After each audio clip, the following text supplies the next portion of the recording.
नमस्ते everyone and once again welcome back to my YouTube channel. दोस्तों आज इस वीडियो में हम क्लास 11th की पोयम 1 को समझेंगे जो कि है अ फोटोग्राफ।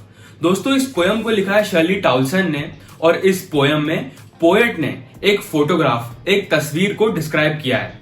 तो गाइज आइए सबसे पहले हम देखते हैं कुछ डिफिकल्ट वर्ड्स जिन्हें आप अपने एग्जाम्स में यूज कर सकते हैं और इन वर्ड्स को समझने के बाद आपको ये पोयम और भी ज्यादा अच्छे से समझ में आ जाएगी। तो पहला वर्ड है पैडलिंग। पैडलिंग का मतलब होता है रनिंग बोट यूजिंग पेडल्स या फिर चप्पू के सहारे छोटी नाव चलाना। सेकंड वर्ड है स्नैपशॉट। स्नैपशॉट का मतलब होता है a photograph taken without formal posing of the subject, तुरंत फोटो लेना। थर्ड वर्ड है टेरिबली। टेरिबली का मीनिंग होता है वेरी बैडली या भयानकता से। फोर्थ वर्ड है ट्रांसिएंट। ट्रांसिएंट का मतलब होता है lasting for a short period of time या फिर कुछ समय के लिए। फिफ्थ वर्ड है सर्कमस्टेंस। सर्कमस्टेंस का मतलब होता है facts and events that affect what happens in a particular situation या फिर परिस्थिति। दोस्तों इस पोयम को 3 स्टैंजाज में लिखा गया है। पहला स्टैंजा है द कार्डबोर्ड से लेकर ट्रांजिएंट फीट तक। इस पर्टिकुलर स्टैंजा में पोएट एक फोटोग्राफ को देखती है। वो देखती है कि किस तरह 2 यंग गर्ल्स जो कि कजिन हैं उन दोनों ने हाथ पकड़ा हुआ है पोएट की मदर का। दोनों कजिन्स बहुत छोटी हैं और पोएट की मदर सबसे बड़ी हैं। वो सी पर जाते हैं अपनी हॉलिडेज एंजॉय करने के लिए। इस पर्टिकुलर स्टेंजा में पोएट की मदर की एज 12 है और वो तीनों बहुत एंजॉय कर रहे हैं और मजे कर रहे हैं। ये ऑथर के भी पैदा होने से पहले की तस्वीर है। वो तीनों एक साथ खड़े हैं और स्माइल कर रहे हैं क्योंकि पोएट के अंकल उन तीनों की फोटो ले रहे हैं। समुद्र तट पर बहुत तेज हवा चल रही है और उन तीनों के बाल उनके फेस पर आ रहे हैं, लेकिन फिर भी वो स्माइल कर रहे हैं। ऑथर की मदर का स्वीट फेस है और वो बहुत यंग दिख रही हैं। सी बहुत कम चेंज हुआ है और बिल्कुल वैसा ही है। आज भी वो समुद्र वैसा ही है।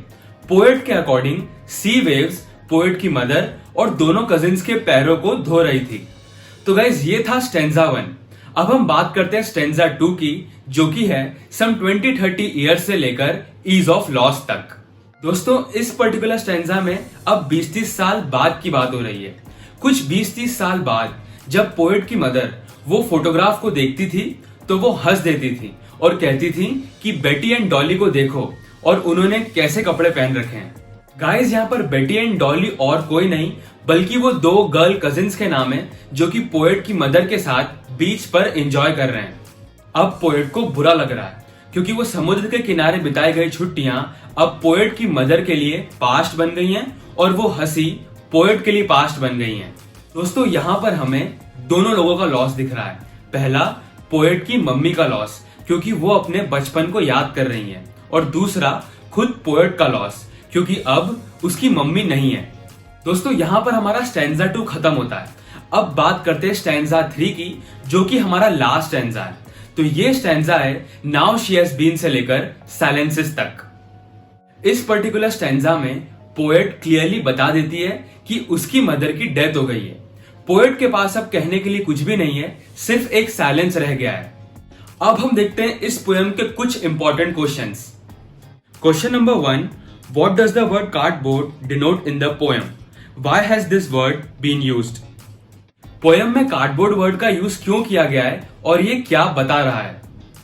Cardboard in the poem refers to the photograph. This word has been used because photograph is now just a piece of paper with the memory as the poet's mother is dead now. Poem में cardboard word photograph के लिए use किया गया है क्योंकि photograph सिर्फ एक कागज का टुकड़ा है जिसमें पोएट की मदर की मेमोरी है। Question number 2, What can you say about the childhood of the poet's mother?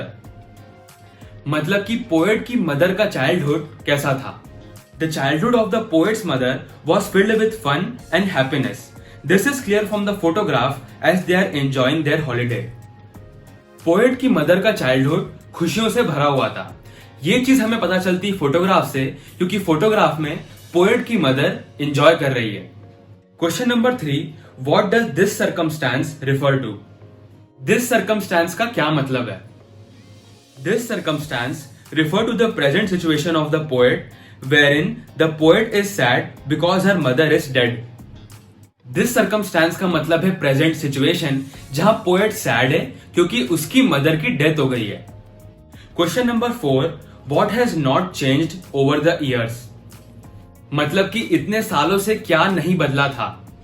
The sea has not changed over the years, it is still the same. The sea symbolizes eternity. On the other hand, human life is temporary and exists only for a short period of time. समुद्र इतने सालों से नहीं बदला था क्योंकि समुद्र permanent है। वही दूसरी ओर ह्यूमन लाइफ टेम्पररी होती है और शॉर्ट पीरियड ऑफ टाइम के लिए होती है।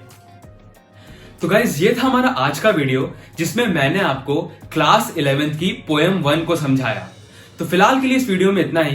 देखने के लिए आपका बहुत बहुत शुक्रिया। मुझे उम्मीद है कि ये वीडियो आपको अच्छा लगा होगा। Please do follow me on Instagram, और यदि ये वीडियो आपको अच्छा लगा तो please like, share, comment and subscribe to my YouTube channel. This is Ramesh Tiwari and I will see you in my next video.